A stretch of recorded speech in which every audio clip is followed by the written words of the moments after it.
જય જિનેન્દ્ર. આજે આપણે સાંભળશું અમરકુમારની વાર્તા. મગધના રાજા શ્રેણિક ચિત્રશાળા બંધાવતા હતા. તેનો દરવાજો પૂરો ચણાય તે પહેલાં જ તૂટી જતો હતો. કોઈકે રાજાને સલાહ આપી કે 32 લક્ષણવાળા બાળકનું બલિદાન દેવાય તો જ દરવાજો પૂરો ચણી શકાશે. શ્રેણિક રાજા તે વખતે ભગવાન મહાવીરના શ્રાવક થયા ન હતા. તેમણે તે વાત માની લીધી, પણ પ્રજા પાસેથી પરાણે બાળક કેમ લેવાય, તેથી તેમણે ઢંઢેરો પીટાવ્યો કે જે કોઈ પોતાનો 32 લક્ષણો બાળક રાજાને આપશે તેને બાળકના વજન જેટલા જ સોનૈયા મળશે. તેમના જ નગરમાં અમરકુમાર નામે એક 32 લક્ષણો બાળક હતું. તેનું રૂપ ઘણું સુંદર અને આકર્ષણ ઉપજાવે તેવું હતું. વાણીમાં મીઠાશ હોવાથી તેના પર વહાલ ઉત્પન્ન થાય તેવું હતું. તેના ગરીબ પિતા ઋષભદત્ત બ્રાહ્મણને તેના ઉપર ઘણો પ્રેમ હતો. પિતાજી, મારે આ વસ્તુ જોઈએ, તે વસ્તુ જોઈએ તેવી માંગણીઓ અને લાડ અમરકુમાર તેના પિતા પાસે કરતો હતો, પરંતુ તેની માતાને તેના પર ખૂબ અણગમો હતો. અમરકુમારની માતાએ રાજાનું ઢંઢેરો સાંભળ્યો.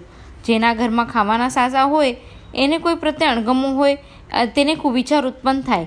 તેવી રીતે અમરકુમારની માતાને કુવિચાર આવ્યો, આ તક સારી છે અમરકુમારનો કાંટો કાઢી નાખવાની. જો તેને રાજાને આપી દઈએ તો ગરીબી અને બલા બંને એકસાથે ટળી જાય. ઋષભદત્ત ઘરમાં ખાવાની સામગ્રી ન હોવાથી ભોજનની ચિંતા કરતો બેઠો હતો.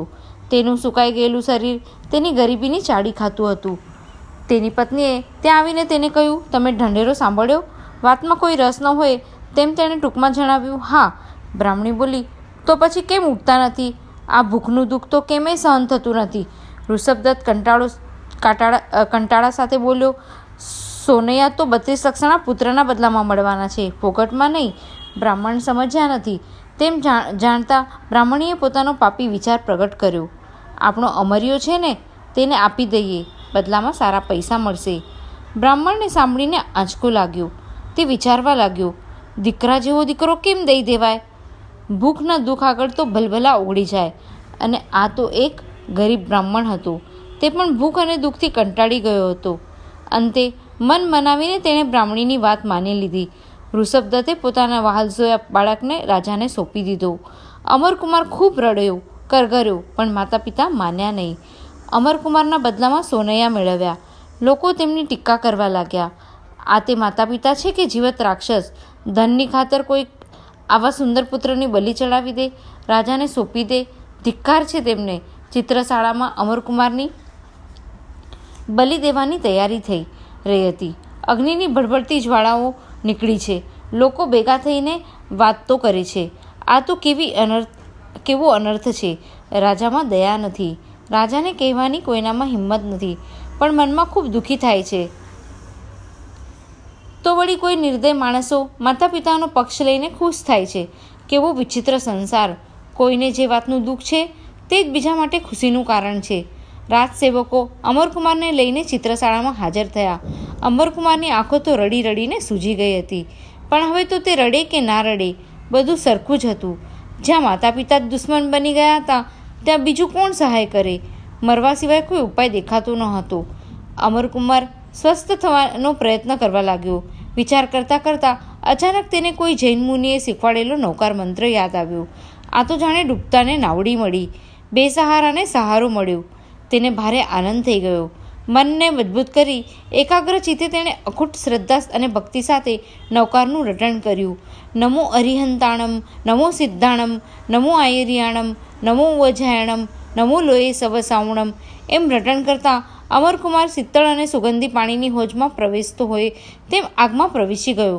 અચાનક રાજા શ્રેણિક ચક્કર ખાઈને નીચે જમીન પર બેહોશ પડી ગયા. મંત્રી તેમને શુદ્ધિમાં લાવવા ઉપાય કરવા લાગ્યા. વૈદ્યો પણ આવી ઉપચાર કરવા લાગ્યા, પણ તેથી કંઈ જ ફરક ન પડ્યો. સૌના મનમાં થયું કે નક્કી અમરકુમારને દુઃખ દીધું તેનો બદલો મળ્યો છે.